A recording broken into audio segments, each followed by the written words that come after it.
경로당의 아침은 언제나 비슷했어요. 낡은 보일러 위로 퍼지는 온기, 전날 밤 남겨둔 신문지 냄새, 그리고 끓는 주전자 소리까지. 그 안에서 박노인과 최노인은 늘 같은 자리를 지키고 있었죠. 두 사람은 젊을 적부터 동네에서 얼굴을 알던 사이였고, 이제는 칠순을 훌쩍 넘긴 나이에 서로의 하루를 달려주는 벗이 되어 있었습니다. 박노인은 성격이 곱고 말수가 적었어요. 늘 구부정한 어깨에 낡은 점퍼 하나 걸치고 장기판 앞에 앉으면 눈빛이 달라졌죠. 반면 최노인은 장난기가 많고 입이 가벼웠습니다. 때론 잔소리처럼 들리기도 했지만 경로당 사람들에게 활기를 주는 건 늘 그의 몫이었어요. 서로 다른 성격이었지만 함께 있어야만 허전하지 않은 둘이었죠. 그날도 두 사람은 장기판 앞에 앉아 있었습니다. 바둑돌 같은 장기알이 딱 하고 부딪히는 소리가 조용한 방을 가득 메웠습니다. 밖에서는 바람이 스산하게 불어왔지만 안은 잔잔한 온기가 돌고 있었죠. 최노인은 알을 옮기며 농담을 건넸습니다. 야, 이 판에서 내가 이기면 오늘은 막걸리 네가 사는 거 알지?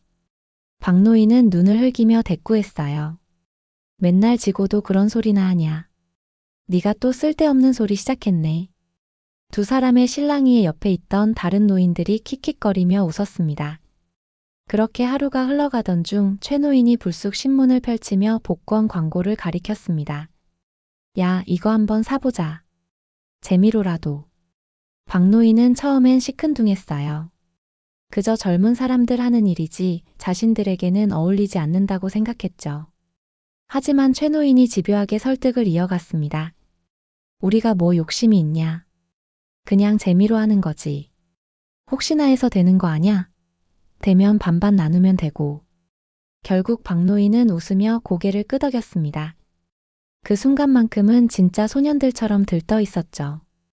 두 사람은 경로당 근처 슈퍼로 함께 가서 복권을 샀습니다. 손에 쥔 얇은 종이 한 장이 그렇게 두 노인의 가슴을 묘하게 설레게 만들었어요. 돌아오는 길 박노인은 스스로 어이가 없다는 듯 웃음을 터뜨렸습니다. 참 나이 들어서도 이런 거 하네. 그러자 최노인은 아이처럼 들뜬 목소리로 대답했죠. 그게 바로 인생이지. 마지막 재미랄까? 그날 밤 경로당 불빛이 꺼지고 다들 흩어졌을 때 두 노인은 작은 기대를 품은 채 각자의 집으로 돌아갔습니다. 아무도 몰랐습니다. 그 얇디얇은 종이 한 장이 두 사람의 우정을 뒤흔들고 삶의 균형을 무너뜨릴 거라는 사실을요. 며칠이 지나고 경로당 안은 여느 때와 다르지 않은 듯 보였지만 어딘가 묘한 설렘이 감돌았어요. 최노인은 며칠 전 산 복권을 종종 만지작거리며 이번 주가 발표일이지? 하고 계속 떠들어댔습니다. 그 말에 박노인은 대꾸도 안 하며 신문을 펼쳐 들었지만 속마음까지 담담한 건 아니었죠. 괜히 가슴이 두근거렸습니다. 에이, 설마 우리가 당첨되겠어 하면서도 혹시나 하는 생각이 자꾸만 머리를 맴돌았어요. 그리고 그날 저녁 경로당 안작은 TV 앞에 사람들이 모여들었습니다. 저녁 뉴스가 끝나고 복권 추천 방송이 시작됐습니다. 마치 아이들이 기다리던 만화 영화를 보는 것처럼 경로당은 술렁였어요. 최노인은 손에 땀이 차도록 종이를 꼭 쥐고 있었고 박노인은 팔짱을 낀 채 시큰둥한 척했지만 눈은 어느새 TV 화면에 고정되어 있었죠. 첫 번째 번호. 진행자의 목소리에 공이 굴러가며 하나씩 튀어나왔습니다. 그리고 두 사람의 눈이 동시에 번쩍 뜨였어요.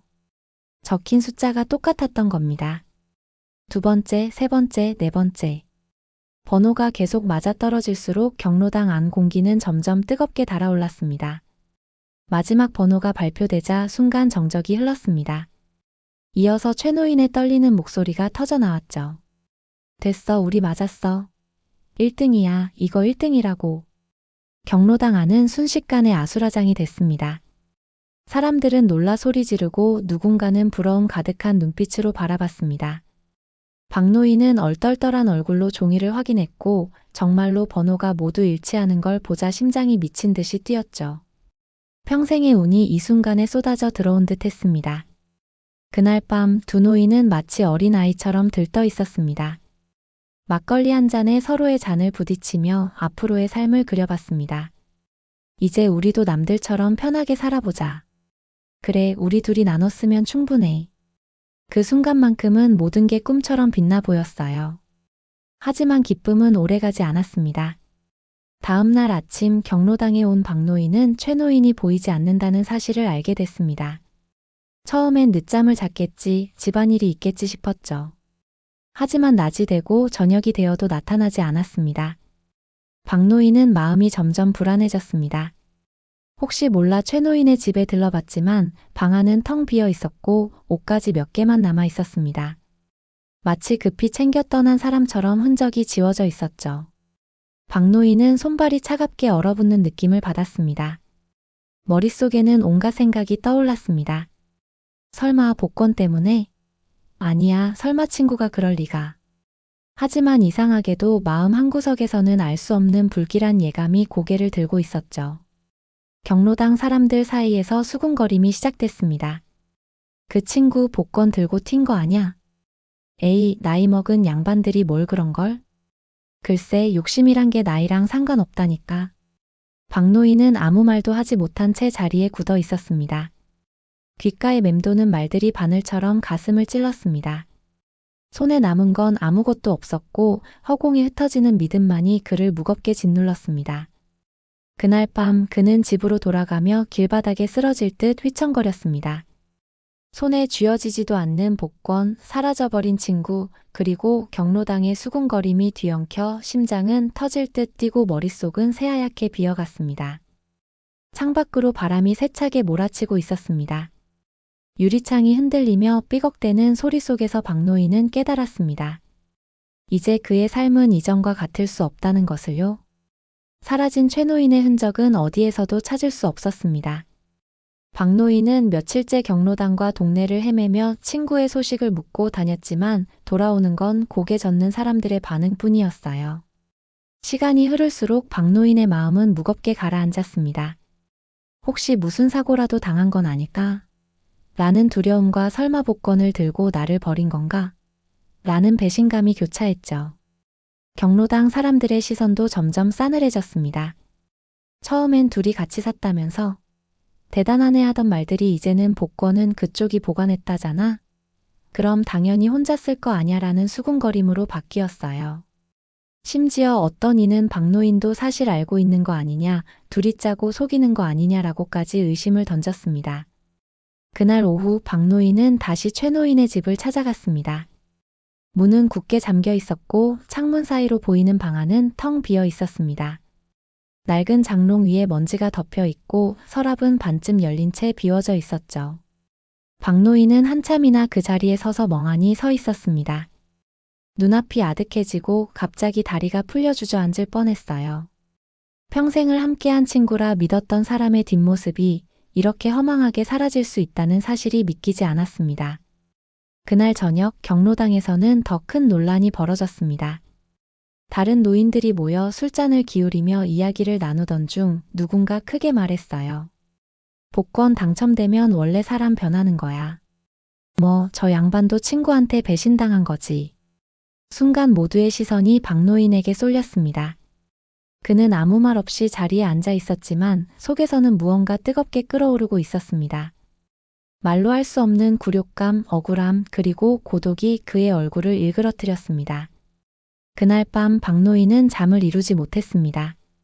좁은 방 안에서 담배를 태우며 창문 밖 어둠만 바라봤습니다.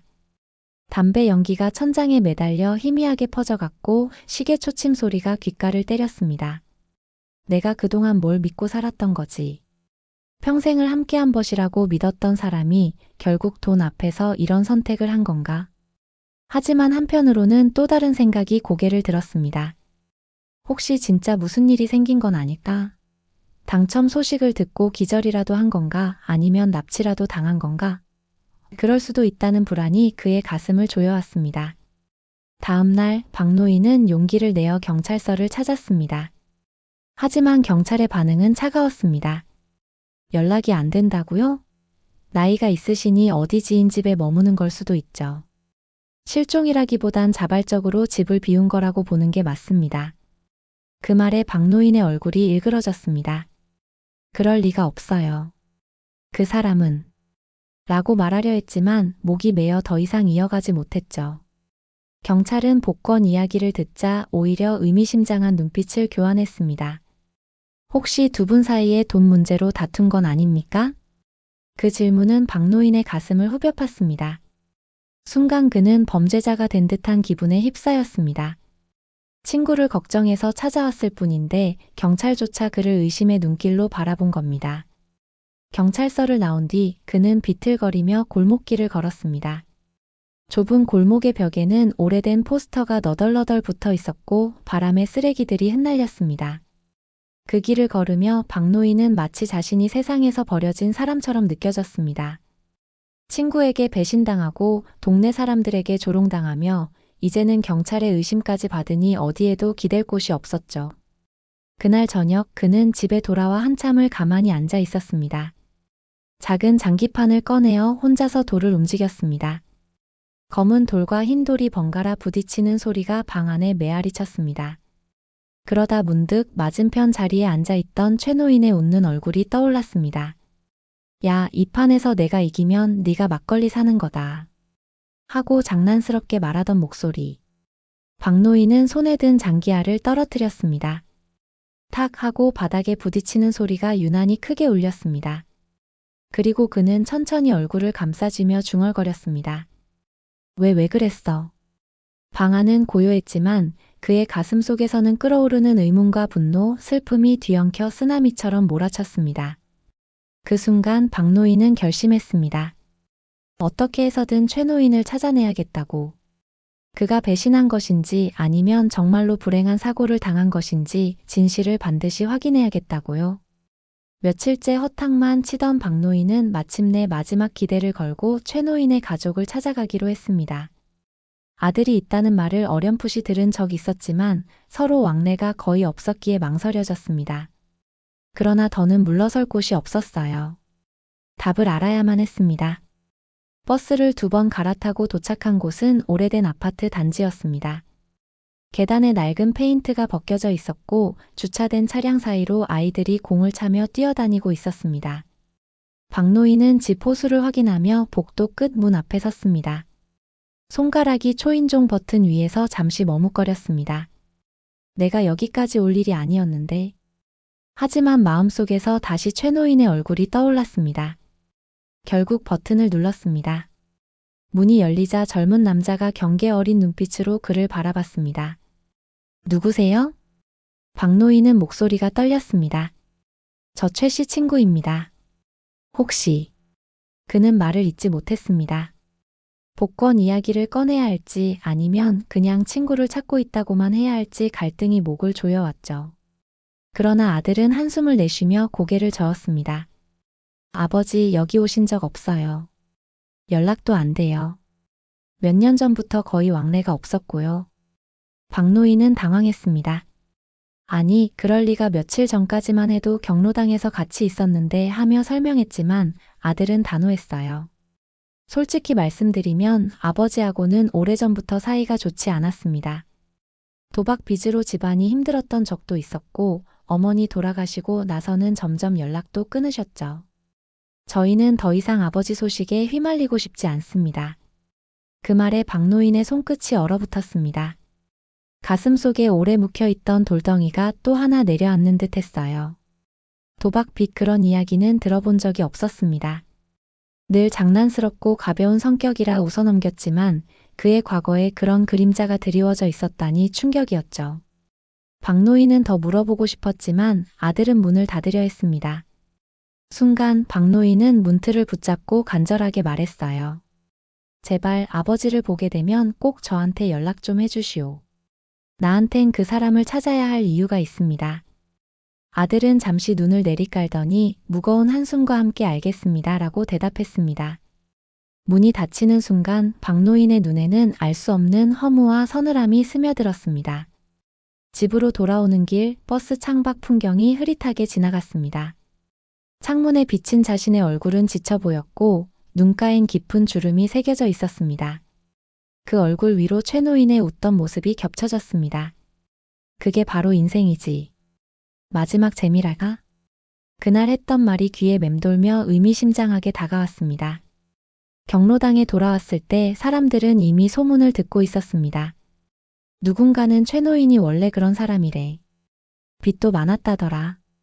라며 수군거렸고, 또 누군가는 돈이 걸리면 부모도 형제도 못 믿는다니까 하며 혀를 찼습니다. 그 말들이 박노인의 가슴을 후벼 팠습니다. 그 순간 그는 깨달았습니다. 지금 벌어지는 일은 단순히 돈 때문에 벌어진 일이 아니었음을요. 친구라 믿었던 사람의 지난 세월과 상처, 욕망이 고스란히 드러난 결과였다는 사실. 복권은 단지 불시에 불과했고 그 밑바닥에는 오래된 균열과 숨겨진 그림자가 도사리고 있었던 겁니다. 박노인의 눈빛은 서서히 바뀌기 시작했습니다. 흔들리던 시선이 조금씩 단단해졌습니다. 그는 결심했습니다. 이제는 더 깊이 파고들어야 한다고. 단순한 배신인지 아니면 그 뒤에 숨겨진 더 큰 진실이 있는지 끝까지 확인해야 한다고요. 최 노인의 아들에게서 돌아오는 길, 박노인은 숨이 막히는 듯한 허탈함을 느꼈습니다. 친구의 지난 과거가 뜻밖의 그림자처럼 드러나자 그의 발걸음은 무겁게 가라앉았죠. 머릿속에서는 여전히 두 가지 목소리가 싸우고 있었습니다. 그래도 친구는 날 배신하지 않았을 거야. 하는 마음과 결국 돈 때문에 떠난 게 아니냐 하는 냉혹한 의심이 맞부딪히고 있었습니다. 그런데 문제는 시간이 지날수록 세상은 점점 그를 더 고립시키고 있다는 점이었어요. 경로당에서 그는 이미 미묘한 경계 대상이 되어 있었습니다. 사람들이 삼삼오오 모여 앉아 대화를 나누면 박노인이 들어가는 순간 조용해졌습니다. 누군가는 흘끗거리며 속삭였죠. 혹시 둘이 짜고 그런 거 아닐까? 아니야, 저 양반 표정을 봐. 당한 것 같아. 당했으면 경찰이 나섰겠지. 그냥 둘이서 해먹으려다 꼬인 거 아냐? 그 말들이 칼날처럼 그의 등 뒤를 찔렀습니다. 박노인은 차마 대꾸할 수도 자리를 피할 수도 없었습니다. 오래 함께한 벗의 행방을 걱정하는 자신이 왜 이런 수모를 당해야 하는지 억울했지만 누구도 그의 편을 들어주지 않았습니다. 며칠 뒤 그는 다시 경찰서를 찾았습니다. 하지만 경찰은 더 이상 진지하게 받아들이지 않았습니다. 아직 실종으로 단정할 수 없습니다. 고령자라서 지인 집에 머무르거나 잠시 여행을 갔을 수도 있고요. 무엇보다 가족이 강력하게 신고를 하지 않는 이상 저희가 적극적으로 나설 수는 없습니다. 그리고 고지어 날아온 질문은 그의 마음을 무너뜨렸습니다. 복권 얘기를 하셨죠? 그게 진짜라면 오히려 선생님이 최 씨를 상대로 불만을 품고 실랑이를 벌였을 가능성도 배제할 수 없습니다. 그 말은 곧 그를 잠재적 용의자처럼 바라보겠다는 뜻이었습니다. 박노인의 얼굴은 붉게 달아올랐습니다. 억울함과 분노가 치밀어 올랐지만 증거도 없고 설명할 길도 없었습니다. 결국 경찰서를 나서며 그는 속으로 깊은 좌절을 삼켰습니다. 밤이 되자 그는 혼자 집에서 술잔을 기울였습니다. 막걸리 한 병을 마시며 허공에 대고 말을 걸었습니다. 너 정말 날 이렇게 버린 거냐? 우리가 몇십 년을 같이 했는데 네가 그럴 수 있어? 눈앞에는 빈 막걸리 잔만 남았고 대답해주는 이는 아무도 없었습니다. 며칠 후 동네 사람들의 수군거림은 더 노골적으로 변했습니다. 시장에 나가면 상인들이 은근한 눈빛을 보냈고 버스를 타면 모르는 사람들조차 속삭였죠. 저 양반이 복권 사건에 얽힌 사람이라더라. 어느새 그는 사건의 중심에 써버린 인물이 되었고 사람들은 그를 의심과 호기심 섞인 시선으로 바라봤습니다. 경로당에서도 그는 더 이상 장기판에 앉을 수 없었습니다. 누구도 그의 맞은편에 앉으려 하지 않았고 그가 다가가면 대화가 뚝 끊겼습니다. 결국 그는 조용히 구석 자리에 앉아 창밖만 바라보며 하루를 버텼습니다. 손끝은 자꾸만 떨렸고 마음속에는 설명할 수 없는 고독이 깊게 파고들었습니다. 그러던 어느 날 그는 집 앞에 붙은 낯선 쪽지를 발견했습니다. 삐뚤빼뚤한 글씨로 짧게 적혀 있었죠. 그 사람 찾으려면 강가로 가라. 순간 박노인의 심장이 쿵 하고 내려앉았습니다. 누가 남긴 건지 무슨 뜻인지 알 수 없었지만 그것은 그가 처음으로 마주한 구체적인 단서였습니다. 하지만 동시에 섬뜩한 두려움이 스며들었어요. 혹시 그 쪽지가 함정이라면?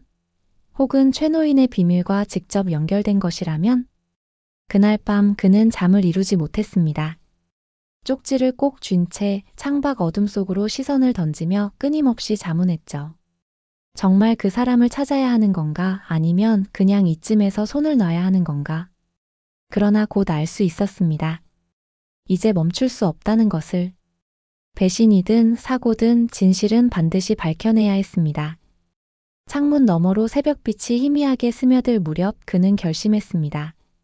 내일 그 쪽지가 가리킨 강가로 향하겠다고요.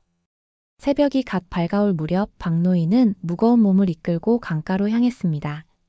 손에는 어제 발견한 쪽지가 꼭 쥐어져 있었고 얼굴은 한밤새 잠 못 든 사람처럼 잔뜩 수척해져 있었죠. 강가에 도착했을 때 물안개가 피어올라 주변은 안개에 덮여 있었습니다. 갈대밭이 바람에 흔들리며 낮게 스치는 소리가 귓가를 간지렸고 강물은 잔잔하게 흐르면서도 어딘가 음울하게 보였습니다. 박노인은 두리번거리며 천천히 발걸음을 옮겼습니다. 누군가 나와 있기를 혹은 무언가 흔적이라도 발견되기를 바라는 마음이 뒤섞여 있었죠. 한참을 걸었을 때 강가 둑 근처의 낡은 벤치 위에서 낯익은 물건이 눈에 들어왔습니다. 최노인이 늘 메고 다니던 허름한 청가방이었어요. 색이 바래고 군데군데 해진 손잡이까지 그대로였습니다. 박노인의 심장이 순간 멎는 듯 했습니다. 다리에 힘이 풀려 천천히 다가가 앉아있던 가방을 집어들었습니다. 가방 안에는 몇 가지 잡동사니가 들어 있었습니다. 낡은 수첩, 반쯤 쓴 담배, 그리고 복권 확인용으로 보이는 볼펜이 들어 있었죠. 그런데 가장 밑바닥에서 꺼내든 것은 당첨 복권의 복사본처럼 보이는 종이 한 장이었습니다. 얼핏 보기엔 원본 같았지만 자세히 보니 복사기 잉크 자국이 희미하게 번져 있었죠. 순간 박노인의 가슴이 철렁 내려앉았습니다. 이게 뭐지? 원본은 어디에 있는 거지? 설마 가짜로 속이려고 했던 건가? 머릿속이 복잡하게 뒤엉켰습니다. 그동안의 의심이 다시금 고개를 들었죠. 혹시 최노인은 애초부터 그를 속이려 했던 건 아닌지, 당첨 소식을 이용해 혼자 도망가려 했던 건 아닌지. 그때 갈대밭 사이에서 바스락거리는 소리가 들렸습니다. 박노인은 움찔하며 몸을 돌렸습니다. 안개 속에서 누군가의 그림자가 어른거렸습니다. 심장이 두근거리며 터질 듯 뛰었죠. 그는 본능적으로 거기 누구요? 하고 소리쳤습니다. 그러나 그림자는 곧 사라지듯 갈대 사이로 숨어버렸습니다. 불안과 공포가 동시에 엄습했습니다. 누군가 자신을 지켜보고 있다는 느낌이 강하게 들었습니다. 쪽지를 누가 남겼는지, 왜 이곳으로 불러냈는지, 그 배경에 또 다른 인물이 개입되어 있는 것은 아닌지. 이제는 단순히 친구의 실종이 아니라 더 복잡한 이야기가 얽혀 있다는 불길한 확신이 그의 가슴을 짓눌렀습니다. 박노인은 떨리는 손으로 수첩을 펼쳤습니다. 그 안에는 삐뚤빼뚤한 글씨로 여러 이름과 장소가 적혀 있었고 금액이 기록된 흔적도 많았습니다. 마치 빚을 주고받은 장부 같았죠. 그 속에는 경로당 다른 노인들의 이름도 보였습니다. 순간 그는 온몸이 얼어붙는 느낌을 받았습니다. 설마 복권만 문제가 아니었구나. 이건 더 오래된 이야기였어. 수첩을 덮는 순간 발걸음 소리가 가까이 다가오는 것이 들렸습니다. 박노인은 반사적으로 몸을 웅크리고 뒤를 돌아봤습니다. 그러나 안개 속에서는 아무도 보이지 않았습니다. 갈대밭은 여전히 바람에 흔들리며 낮은 소리를 냈고 강물은 무심하게 흘러가고 있었습니다. 그는 천천히 일어나 가방을 끌어안고 강가를 떠났습니다. 두려움과 혼란, 그리고 점점 짙어지는 배신감이 뒤섞여 머릿속이 터질 듯 했죠. 최노인은 어디 있는 거지? 그가 남긴 건 단서일까 아니면 함정일까? 혹시 지금 누군가 나를 시험하고 있는 건 아닐까? 집에 돌아온 그는 가방과 수첩을 조심스레 내려놓고 멍하니 앉았습니다. 방 안은 고요했지만 마음속은 폭풍처럼 요동쳤습니다. 친구의 실종은 더 이상 단순한 사건이 아니었습니다. 그 안에는 오래된 비밀, 다른 사람들의 이름, 그리고 알 수 없는 또 다른 세력이 얽혀 있음을 알게 된 순간이었죠. 박노인의 시선은 한없이 깊어졌습니다. 이제는 단순히 잃어버린 친구를 찾는 문제가 아니라 자신까지 위험에 휘말릴 수도 있다는 불안이 그를 짓누르고 있었습니다. 그러나 동시에 그는 결심했습니다.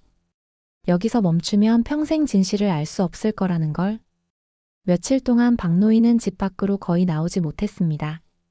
강가에서 발견한 가방과 수첩, 그리고 복사된 복권은 그의 머릿속을 떠나지 않았습니다. 그는 마치 덫에 걸린 사람처럼 사방이 막혀버린 기분이었죠. 밤마다 갈대밭에서 들리던 바스락거림이 귀에 맴도는 듯했고 창밖을 내다보면 누군가 자신을 지켜보고 있다는 착각에 휩싸였습니다. 그러던 어느 날 낡은 전화기가 요란한 벨소리를 울렸습니다. 박노인은 덜컥 가슴이 내려앉았습니다. 전화를 받자마자 들려온 목소리는 낯설지만 동시에 너무도 익숙했습니다. 나야. 순간 그의 심장이 쿵하고 멈추는 듯 했습니다. 최노인의 목소리였습니다. 믿을 수 없다는 듯 수화기를 꼭 쥐고 그는 물었습니다. 어디 있는 거야? 왜 지금까지 연락도 없이? 하지만 최노인의 목소리는 지쳐 있었고 떨림이 묻어났습니다. 만나자. 오늘 밤 강가 옆 다리 밑으로 와. 짧게 끊긴 전화는 더 이상 이어지지 않았습니다. 그날 밤 박노인은 어둠 속을 뚫고 강가로 향했습니다. 손에는 여전히 최노인의 가방과 수첩이 들려 있었죠. 다리 밑은 적막했습니다. 강물 소리가 낮게 울렸고 가로등 불빛이 희미하게 반짝이며 바람에 흔들렸습니다. 그리고 마침내 갈대 사이에서 누군가의 그림자가 모습을 드러냈습니다. 수척해진 얼굴, 굽은 어깨, 그러나 여전히 익숙한 눈빛을 가진 최노인이었습니다. 두 사람은 잠시 아무 말 없이 서로를 바라봤습니다. 바람이 지나가며 그들의 사이를 스쳤습니다. 긴 침묵 끝에 박노인이 먼저 입을 열었습니다. 왜 그랬어? 왜 말도 없이 사라진 거야? 최노인은 고개를 숙였습니다. 그의 목소리는 마치 오래된 비밀을 토해내듯 낮게 떨렸습니다. 처음엔 정말 반반 나누고 싶었어. 근데 눈앞에 그 돈이 보이니까 내가 평생 참고 눌러왔던 게 다 무너져 버렸어. 빚도 많았고 나도 마지막 기회라고 생각했어. 박노인의 얼굴이 일그러졌습니다. 그럼 난 뭐였어? 평생 옆에 있던 친구는 그냥 버려도 되는 거였냐? 최노인은 차마 눈을 들지 못했습니다. 바람에 그의 머리칼이 흩날리며 강물 소리가 더 크게 들려왔습니다. 한참 후 그는 겨우 말을 이었습니다. 버리려던 게 아니었어. 겁이 났어. 돈이 생기면 그 순간 너도 나를 버릴 것 같았어. 우리 둘 다 달라질 것 같았거든. 그래서 먼저 도망쳤어. 그 말은 박노인의 가슴을 깊숙이 찔렀습니다. 분노와 슬픔이 뒤섞여 터져나왔습니다. 그래도 네가 날 믿었어야지. 그게 우정 아니었어? 평생을 같이 살아온 게 다 뭐였냐? 박노인의 목소리는 떨리고 있었습니다. 눈빛 속에는 배신감과 그리움이 동시에 담겨 있었죠. 최노인은 그제야 고개를 들어 그의 눈을 마주했습니다. 그 시선 속에는 후회와 두려움 그리고 오래된 외로움이 가득했습니다. 잠시 두 사람 사이에 무거운 정적이 흘렀습니다. 강물은 여전히 흐르고 있었고 갈대밭은 바람에 흔들렸습니다. 마치 세상은 아무 일도 없다는 듯 무심했죠. 박노인은 떨리는 손으로 가방을 내밀었습니다. 이거 네가 두고 간 거다. 여기엔 복권 복사본이랑 장부도 있어. 네가 뭘 하고 다녔는지 이제 알겠어. 최노인의 얼굴이 굳어졌습니다. 그는 한참을 바라보다가 고개를 숙이며 작은 목소리로 말했습니다. 그럼 이제 어떻게 할 거야? 그 질문은 단순히 돈의 문제가 아니었습니다. 배신과 우정, 지난 세월을 어떻게 받아들일지 묻는 절규 같은 물음이었죠. 박노인의 눈가에는 눈물이 고였습니다. 그는 흔들리는 목소리로 겨우 대답했습니다. 나도 몰라. 근데 너한테 묻고 싶다. 넌 진심으로 날 친구라고 생각했었냐? 최노인은 아무 말도 하지 못했습니다. 대신 그의 눈가에서도 눈물이 흘러내렸습니다. 두 사람은 다리 밑에서 그렇게 마주 선 채 오랜 세월 묵혀온 감정의 무게에 눌려 있었습니다.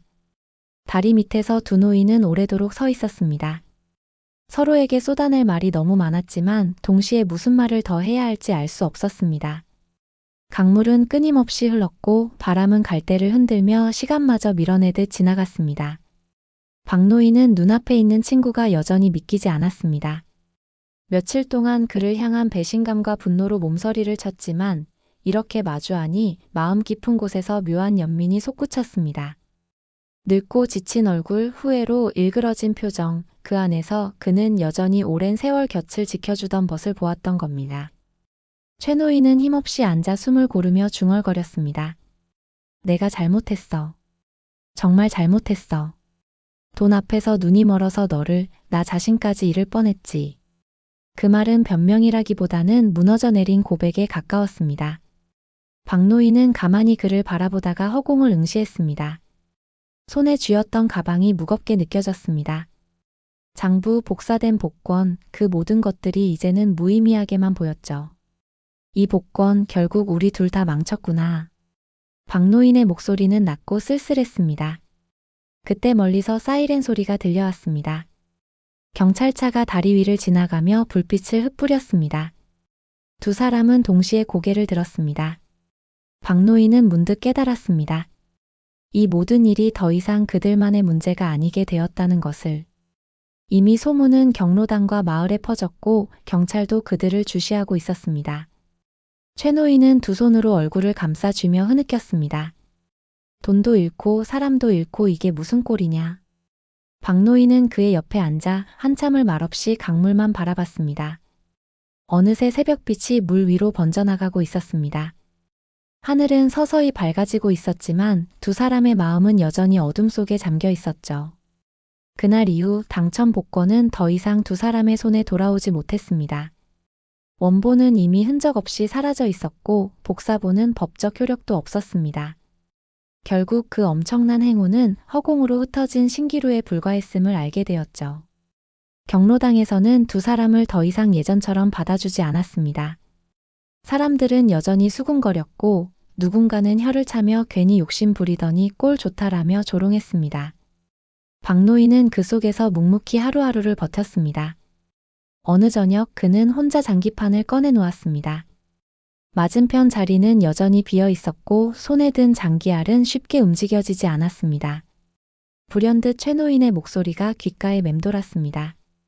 야, 이 판에서 내가 이기면 막걸리 내가 사는 거다. 그 익숙한 농담이 허공을 울리며 그의 가슴을 먹먹하게 했습니다. 박 노인은 장기알을 굴리다 말고 천천히 눈을 감았습니다. 눈가에 맺힌 눈물이 뺨을 타고 흘러내렸습니다. 그는 조용히 중얼거렸습니다. 결국 인생이란 게 이런 거였구나. 창밖에는 노을이 붉게 물들고 있었고 그 빛은 방 안을 서서히 채워갔습니다. 하지만 그 따스한 빛조차도 그의 마음 깊은 곳 씁쓸하게 남은 상처를 지우지는 못했습니다. 복권은 사라졌고 돈도 잃었지만 가장 쓰라린 것은 평생의 친구와 나눌 수 있었던 마지막 웃음을 잃었다는 사실이었습니다. 그렇게 이야기는 끝났습니다. 그러나 경로당 한켠에 홀로 앉아 장기판을 마주하는 박 노인의 모습은 오래도록 잔상처럼 남아 보는 이의 마음을 저릿하게 했습니다.